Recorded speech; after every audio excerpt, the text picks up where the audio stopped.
नमस्कार मित्रांनो, मी अविनाश, राहणार साताऱ्यातील. पेशाने एक एस.टी. ड्रायव्हर आहे.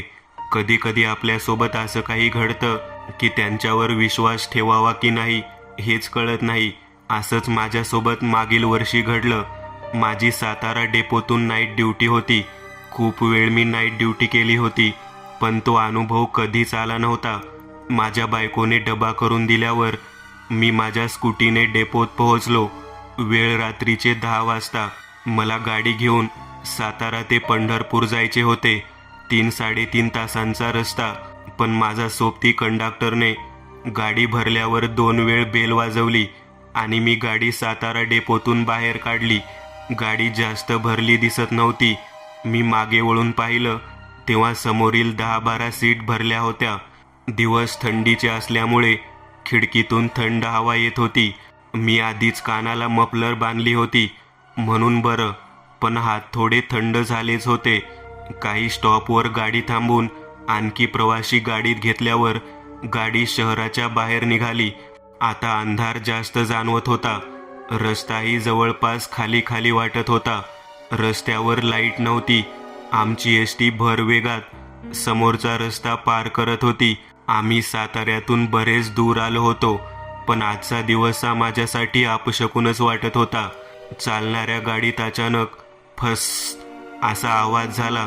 मला ते जाणवलं सुद्धा. गाडी थोडा वेळ का होईना माझ्या नियंत्रणाबाहेर गेली होती, पण अनुभवामुळे मी गाडीला कंट्रोल केलं आणि गाडी थांबवली. तो आवाज गाडीच्या टायर फुटण्याचा होता. मी दार उघडून गाडीच्या बाहेर उतरलो. आजूबाजूने घनदाट अंधार होता. थंडीही खूप होती. गाडीच्या मागचा टायर फुटला होता. आता अंधारात नेमकं काय कारण होतं ते मला समजत नव्हतं. मागचा टायर पूर्ण बसला होता.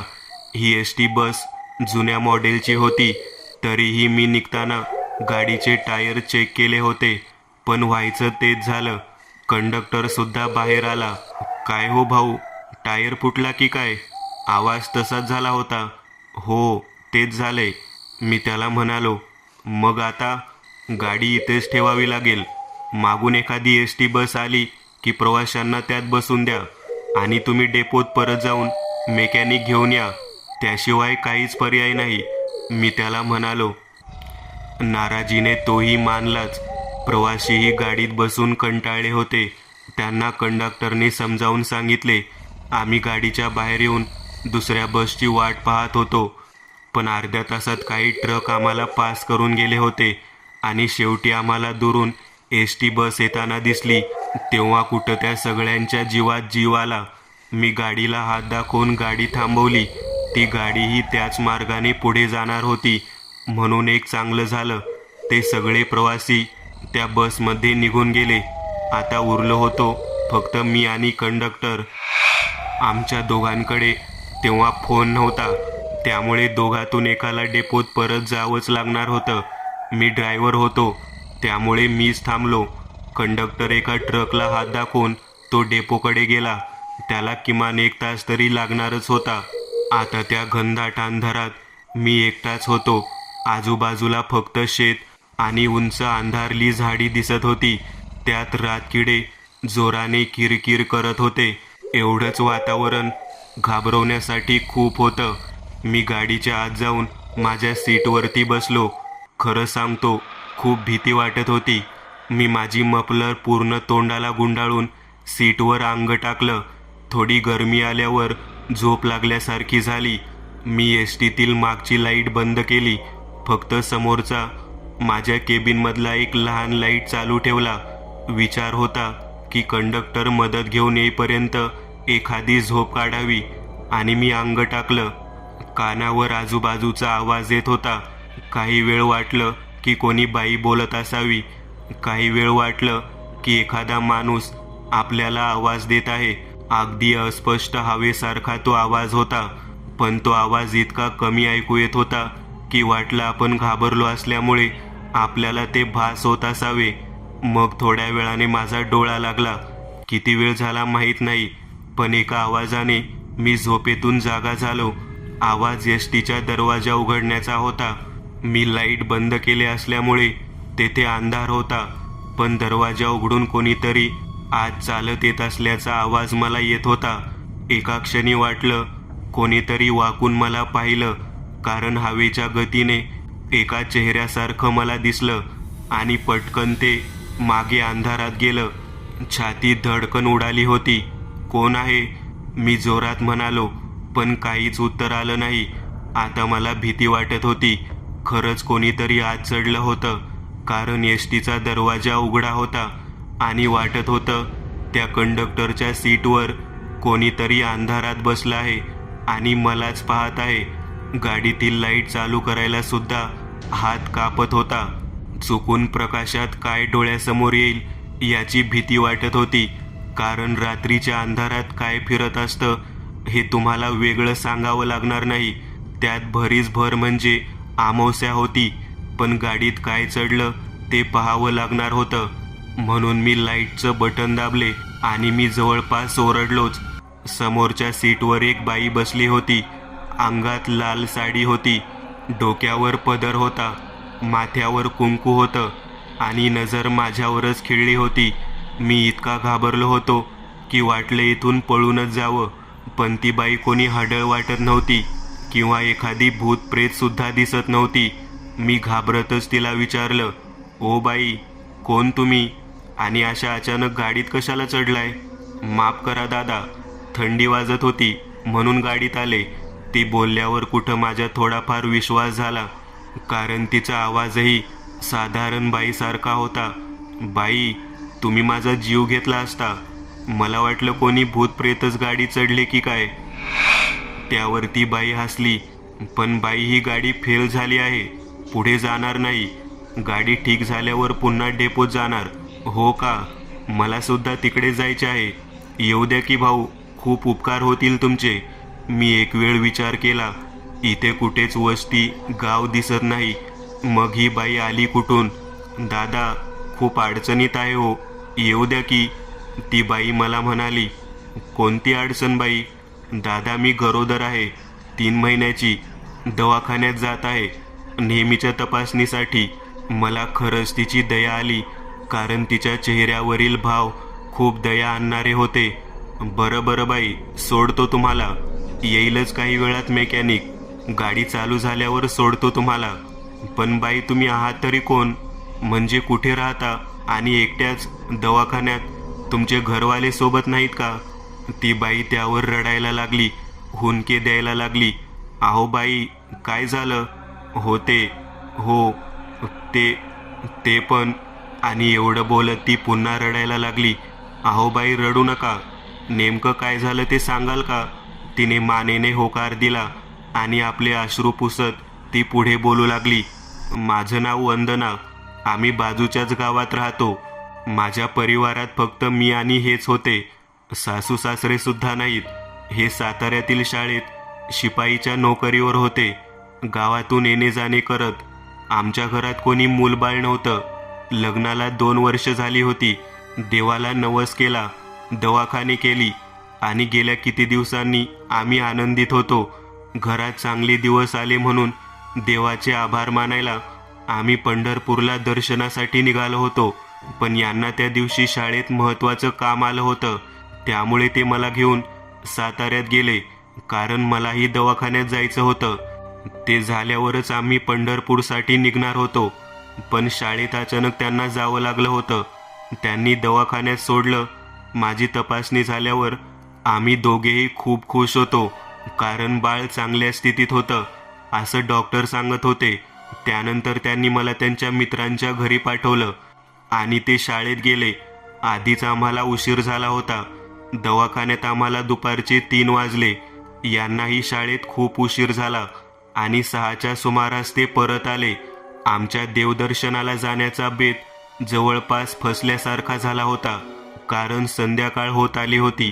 त्यामुळे आम्ही दुसऱ्या दिवशी जाण्याचा निर्णय घेतला. पण घरी येताना आम्हाला चांगली संध्याकाळ झाली होती. रस्ता आधीच ओबडधोबड. जरी माझा 3रा महिना असला तरी सावधानता बाळगावी लागणार होती. चांगलाच अंधार पडला होता. हे गाडी अतिशय कमी वेगात चालवत होते, पण बाकीचे मात्र तसे नव्हते. या रस्त्याने ट्रकवाले तसे चालवत नाहीत. त्यात रात्र असल्यावर आणखीनच त्यांचा वेग वाढतो. आमची 2 चाकी गाडी त्यांच्या समोर काय असणार. आणि झालं तेच. मागून एका भरधाव वेगाने येत असलेल्या ट्रकने आमच्या गाडीला धडक दिली. ते इतक्या लवकर घडलं होतं की आम्हाला समजलंच नाही. माझ्या डोळ्यासमोर तर अंधारीच आली होती, पण डोक्याला कशाचा तरी मार बसल्यासारखं वाटत होते. मला चांगलं आठवतं, मला जेव्हा जाग आली तेव्हा माझ्यासमोर 2 जण मृतावस्थेत पडून होते. एवढं बोलून ती बाई पुन्हा रडायला लागली. एक माझे पती आणि तेवढ्यात गाडीचा हॉर्न जोरात कोणीतरी वाजवत होते. ती बाई बोलायची थांबली. माझे लक्ष गाडीच्या काचेतून बाहेर गेले. कंडक्टर मेकॅनिक घेऊन आला होता.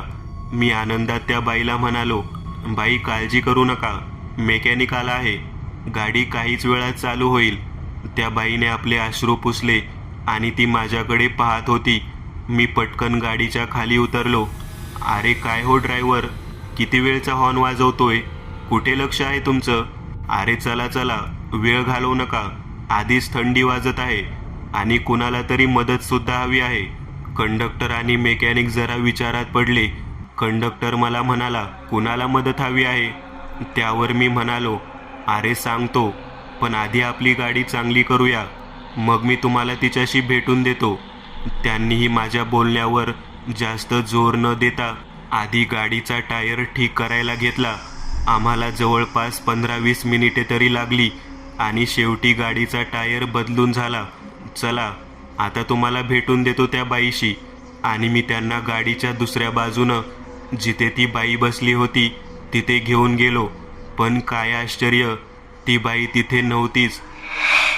मला वाटलं मागच्या कुठल्या सीटवर बसली असेल, पण मी तिथेही जाऊन पाहिलं, पण पूर्ण गाडीत ती बाई मला कुठेच दिसत नव्हती. अरे ही बाई कुठे गेली आता? ते दोघेही मला विचारत होते, कोण बाई, कुठली बाई? आणि मी त्या दोघांना माझ्यासोबत घडलेला प्रसंग सांगितला. त्या दोघातून तो मेकॅनिक मात्र खूपच घाबरला आणि मला म्हणाला, काय बोलता ड्रायव्हर साहेब?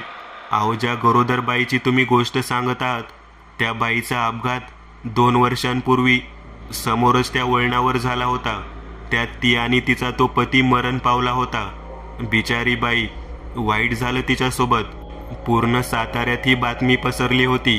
सगळ्यांनी हळहळ व्यक्त केली होती. आणि तीच बाई तुम्हाला भेटली म्हणता आणि गाडीत येऊन तुमच्याशी बोलली म्हणता. ती बाई नव्हती, तिचे भूत प्रेत होते. मला आता काय बोलावं ते समजत नव्हतं. मला विश्वासच बसत नव्हता. मी आतापर्यंत एका प्रेताशी बोलत होतो म्हणून, तरी पण माझा विश्वास बसतच नव्हता. शेवटी मी घाबरत गाडी पुन्हा चालू केली आणि तेवढ्यात माझं लक्ष साईड मिररमध्ये गेलं आणि त्यामध्ये मला जे दिसलं ते पाहून माझी पायाखालची जमीनच सरकली. तीच बाई एसटीच्या बाजूने उभी होती आणि माझ्याकडेच पाहत होती. यावेळी मात्र तिचा अवतार फार वेगळा होता. तिचा चेहरा रक्ताने माखलेला होता, पण डोळ्यातून अश्रू येत होते आणि ती मला पाहून हात जोडत होती. पण तिच्या या अवताराची मला भीती वाटत नव्हती, तिची दया येत होती. माझी नजर काहीच वेळ तिथून हटली तेव्हा ती बाई त्या जागेवरून नाहीशी झाली.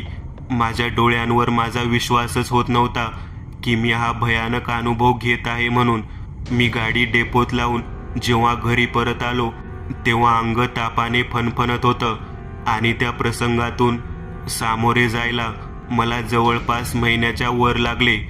त्यानंतर मी त्यातून निघालो, पण हा अनुभव माझ्या पूर्ण आयुष्यात मी कधीच विसरणार नाही. दुसरी कथा, एसटी बस. आजोबांचा थरारक अनुभव. मे महिना नुकताच संपला होता. मी त्या रात्री नगर डेपोत नुकत्याच आलेल्या पावसाची मज्जा घेत होतो आणि माझ्या गाडीची वाट पाहत होतो. पाण्याच्या सरीच्या सरी कोसळत होत्या. ढगांचा कडकडाट होत होता. प्रत्येकजण आपली गाडी कधी लागते आणि आपण कधी घरी जातो याची वाट पाहत होते. तेवढ्यात आगारात एक एसटी बस आली. ती बस माझी होती. नगर ते पुणे. गाडी लागताच भर पावसात ही लोक जागेसाठी धावपळ करत होते. कोणी मला विचारेन की जगात सर्वात मोठे सुख कोणते, तर मी त्याला सांगेन की अशा भर पावसात तुम्हाला विंडो सीट मिळणे आणि ती मला मिळाली होती. मी खिडकीची काच खोलली तशा बाहेर पडणाऱ्या पावसाच्या सरी आणखीन तीव्र आवाज करत होत्या आणि त्या पावसाचं पाणी आतमध्ये येत होतं.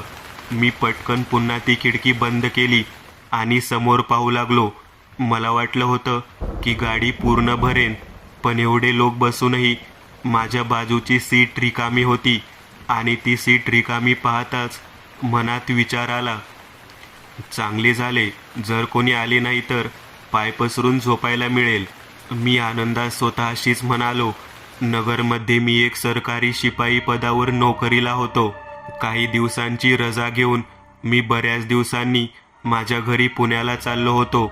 मला खास करून रात्रीचा प्रवास, तेही एस.टी. बसच्या रातराणीने करायला खूप आवडे. बस किमान 5 मिनिटे थांबली असेल. बाहेर पाऊस थैमान घालतच होता आणि तेवढ्यात गाडी ड्रायव्हरने चालू करून पुढे घेतली.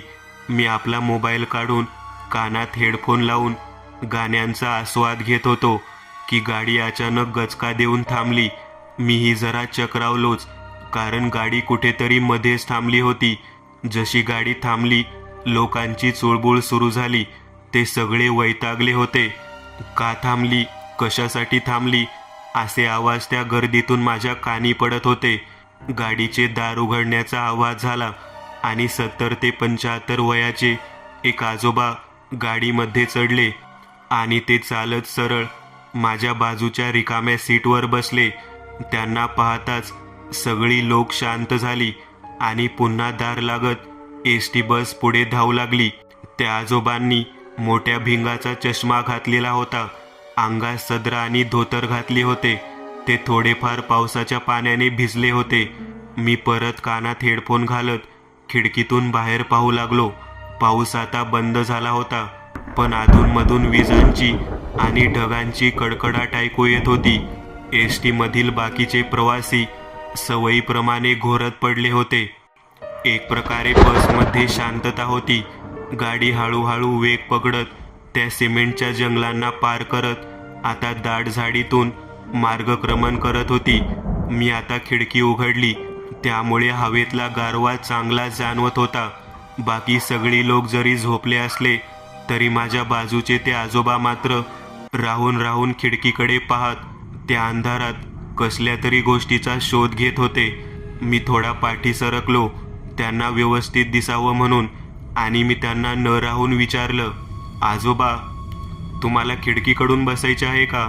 त्यावर ते म्हणाले, नाही नाही, बस, गेल्या पूर्ण जीवनात याच लालपरीने प्रवास केलाय खिडकीकडे बसून. आता तुम्हीही अनुभव घ्या. ते असे म्हणताच मी विचारात पडलो आणि मी त्यांना म्हणालो, आजोबा, तुम्ही एस.टी. बसच्या प्रवासात कधी एखादा थरारक अनुभव घेतला आहे का हो? ते थोडेसे हसले आणि म्हणाले, एखादा? अरे कित्येक अनुभव आलेत, ऐकायचे का तुला? त्यांनी असे म्हणताच मी जरा सावरून बसलो आणि तेवढ्यात ढग कडाडली आणि एक भीतीचा गोळा माझ्या पोटात उठला. अगदी अनुभव ऐकण्याचे वातावरण बनले होते. मी त्यांना म्हणालो, हो आजोबा, सांगा. त्यांनी एक दीर्घ श्वास घेतला आणि ते बोलू लागले, मी तुझ्याच वयाचा असेल, अगदी 25-30 वर्षाचा. नोकरीसाठी वनवन भटकत होतो. तेवढ्यात माझ्या एका नातेवाईकाने मला पुण्यात येऊन जॉब करण्यास सांगितले. तेव्हा पुण्यात नवनवीन कंपन्या चालू झाल्या होत्या. तिथे माझी मुलाखत झाली आणि माझी निवडसुद्धा झाली. चांगला पगारही मिळणार होता. त्यांनी मला दुसऱ्याच दिवशी जॉईन व्हायला लावले, पण माझे सगळे साहित्य नगरमध्येच होते. त्यामुळे त्या दिवशी मी रात्रीच नगरकडे जाण्यास निघालो. मला रात्र झाली होती, पण माझे नातेवाईक मला त्या दिवशी येण्यास रोखत होते. ते म्हणत होते की आज अमावास्या आहे, रात्री प्रवास करू नको. त्यावर मी त्यांना म्हणालो, मला दुसऱ्याच दिवशी जॉईन होण्यास सांगितले आहे. जर आज मी नाही गेलो तर ही नोकरी जाण्याची शक्यता आहे. त्यामुळे असल्या अमावास्येचा विचार न केलेलाच बरा. मी त्यांना समजावल्यावर रात्रीच्या परतीच्या बसने नगरकडे निघालो. असेच पावसाळ्याचे दिवस होते आणि त्या बसचा नंबर जरा अजबच होता, MH16 64 टाईम. मी त्या आजोबांना थांबवत म्हणालो, पण आजोबा, या नंबरमध्ये असं काय अजब? विचित्र होतं. त्यावर ते आजोबा म्हणाले, कळेल तुला पुढे. असं बोलत ते त्यांचा अनुभव सांगू लागले. त्या दिवशी फक्त त्या गाडीचा नंबरच अजब नव्हता, ती गाडीच अजब होती. कारण त्या बसमध्ये माझ्या व्यतिरिक्त कुठलाही दुसरा प्रवासी नव्हता. फक्त कंडक्टर आणि ड्रायव्हर सोडला तर. मला त्यावेळी त्यात काही शंका आली नाही. गाडी अशीच रस्त्यावर धावत होती आणि तेवढ्यात जोराचा पाऊस सुरू झाला आणि त्याला कडाडणाऱ्या विजा साथ देत होत्या. एकूणच भयानक वातावरण निर्माण झाले होते. माझा प्रवास 3 तासांचा होता, त्यामुळे मी डोळे मिटून घेतले आणि त्या थंड हवेने मला डुलकी लागली. किती वेळ झाला असेल माहिती नाही, पण जेव्हा जाग आली तेव्हा गाडी एका ठिकाणी थांबली होती. बाहेर पाऊस आता थांबला होता, पण वातावरण पावसाचेच होते. मी त्या अंधारात बसमध्ये एकटाच बसलो होतो. अधूनमधून एखादी वीज चमकत होती. तेव्हाच काही वेळ पूर्ण बसमध्ये प्रकाश होत होता आणि त्या सगळ्या खाली सीट मला दिसत होत्या. मी डोळे चोळत अंगमोळ्या देत माझ्या सीटवरून उठलो आणि काय झाले ते पाहण्यासाठी समोर आलो. तेव्हा गाडीच्या खाली ड्रायव्हर आणि कंडक्टर गाडीचा टायर बदलत होते. त्यांना मी काय झाले ते विचारले तेव्हा मला कळाले की गाडीचा टायर पंक्चर झाला म्हणून. मी तसाच परत माझ्या सीटवर येऊन बसलो आणि खिडकी खोलून बाहेर अंधारात पाहू लागलो. बाहेर डोळ्यांना न दिसेल इतका अंधार होता. आजूबाजूने गर्द झाडी दिसत होती आणि तेवढ्यात मला त्या झाडीत कसली तरी हालचाल दिसली. तिथे कोणीतरी होतं. मी टक लावून काय आहे ते पाहतच होतो की तेवढ्यात मोठ्याने वीज कडाडली आणि त्या अंधारातले मला दिसू लागले. जवळपास 5-6 माणसे खाली तोंड करून एकाच रांगेत ते बसच्या दिशेने येत होते, पण त्यांचे चालणे जरा विचित्र होते. मी त्यांच्या पायाकडे पाहिलं तेव्हा माझ्या अंगावर सरकन काटा उभा राहिला, कारण त्यांचे पाय उलट्या दिशेने होते. एवढ्या भयानक वातावरणात कोणी सामान्य माणूस कसा बाहेर पडेल हे असे विचित्रपणे चालायला, पण ती माणसे नव्हती हे मात्र माझ्या पटकन लक्षात आले. मी घाबरत ओरडत ड्रायव्हर कंडक्टरच्या दिशेने निघालो. अहो ड्रायव्हर, लवकर गाडी काढा, हे ठिकाण काहीतरी भयानक आहे.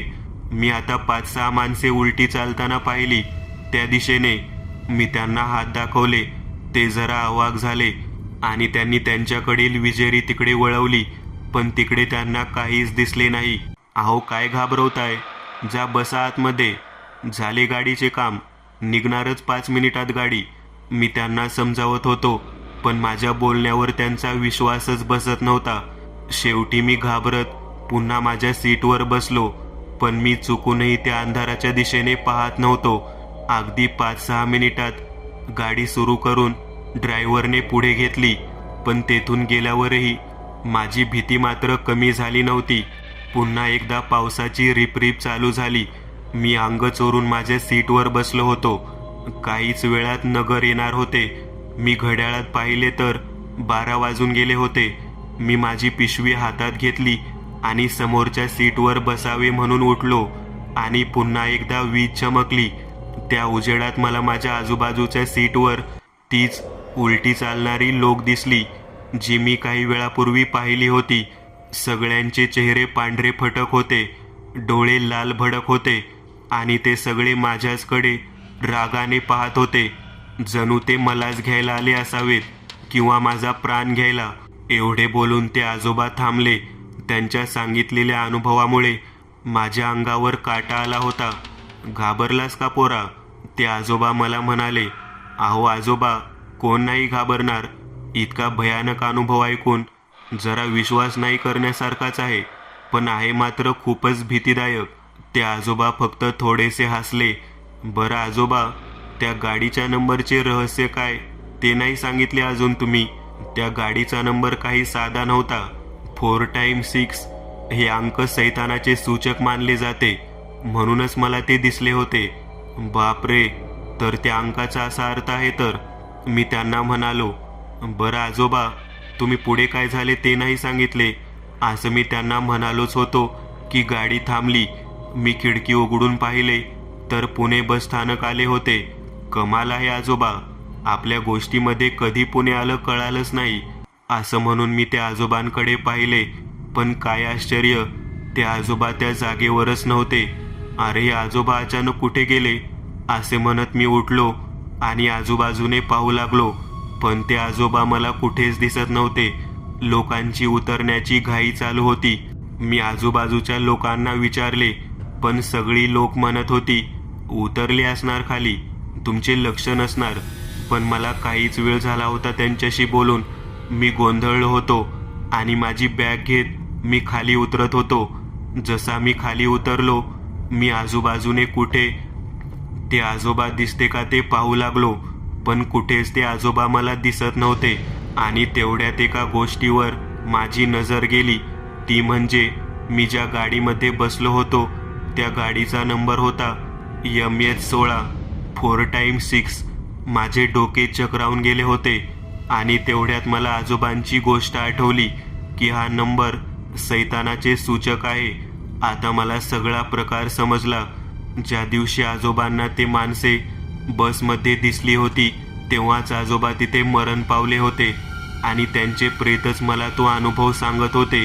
कारण ते आजोबा तो अनुभव सांगितल्यानंतर अचानक कुठेतरी गायब झाले होते आणि मला ते याच्यामुळे दिसले की मीही त्याच नंबरच्या बसमध्ये बसलो होतो आणि बाकीच्या लोकांनाही ते त्यामुळेच दिसले असावे.